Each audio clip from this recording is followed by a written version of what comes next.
Australia wins by 6 wickets with an well-organised performance in the series opener. The opening stand between David Warner and Travis Head broke the back of the chase.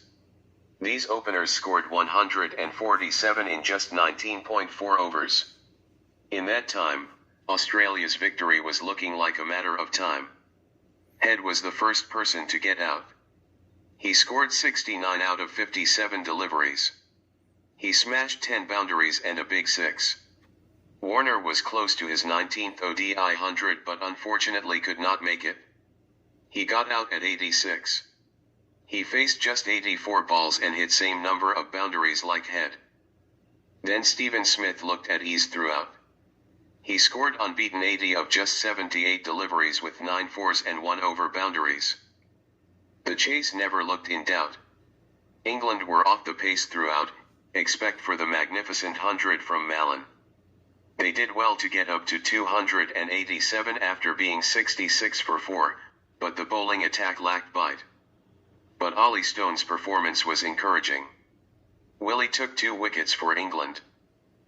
Pat Cummins said during the post-match presentation, "Fantastic performance, a team performance. We came in here really fresh and keen to get back into it. Ash Agar into the team, Travis Head, they stood up. Everyone cracked on, it was great. Really pleasing to see classic Smithy, fluent from ball was awesome. It came out all right today, in that last month or so each time I play I'm getting better." Jos Buttler praised Mallon for his brilliant 100, "Not fussed about the result at all, it's all about the character we showed.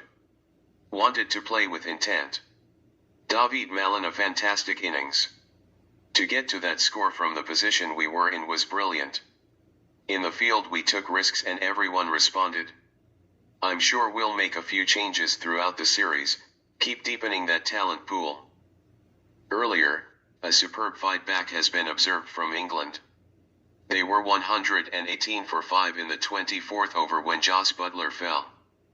But David Mallon played one of the finest ODI innings for England to make 134 from 128.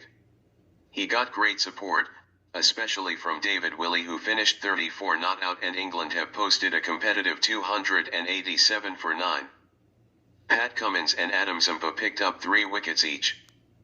At the beginning, England crashed to 66 for 4 in an unsurprisingly weary start before Mallon's heroics guaranteed Australia's batters have work to do under lights to kickstart the 3-match series. Mallon made a captivating case for an enduring spot after scoring his second ODI 100 in the 40th over in a boost after missing out on England's T20 World Cup winning team due to a groin injury. He was particularly destructive in the middle overs as Mallon returned to T20 mode against quick Pat Cummins with 2 brutal 6s on the leg side, while he countered riot spinner Adam Zampa with aggressive slog sweeps. There were also trademark sweetly timed cover drives as Mallon sparked England, who attempted to revive with only skipper Jos Buttler, Phil Salt, and Chris Jordan part of the 11 against Pakistan in the final at the McG. He thrashed 4 6s overall before his 128-ball knock ended when he holed out to Zampa in the 46th over. Mallon dominated the innings with David Willey next best with an unbeaten 34, while Buttler made 29 with the England captain producing several lusty blows reminiscent of his heroics just a week ago at the same ground against India. In front of a thin Adelaide Oval crowd, Mallon posed the first headache for Cummins in his new role as ODI skipper after taking the reins from Aaron Finch, who has retired from the format. Cummins had adored a strong start to his captaincy after winning the toss and claiming the wickets of Salt and James Vince in a probing new ball spell marked by pesky line and length bowling on a pitch with some movement. He produced a frightening new ball burst alongside Mitchell Starc as the pumped-up Quicks tried to move on from their indifferent performances at the T20 World Cup.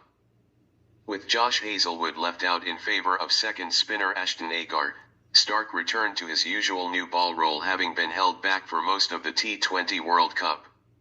Rewarded for his pace and accuracy, Starc bothered returning opener Jason Roy with sharp deliveries angled across before knocking him over with a cracker through the gate in a traditional dismissal. Mallon then cracked the next ball through the covers for a boundary to prefigure what was ahead. David Mallon was judged as player of the match. He told during post-match presentation, "It's usually really good wickets, grounds like this are small square which is handy. Tough to miss those 2 games with all the work you put in over 3 years. It was gutting.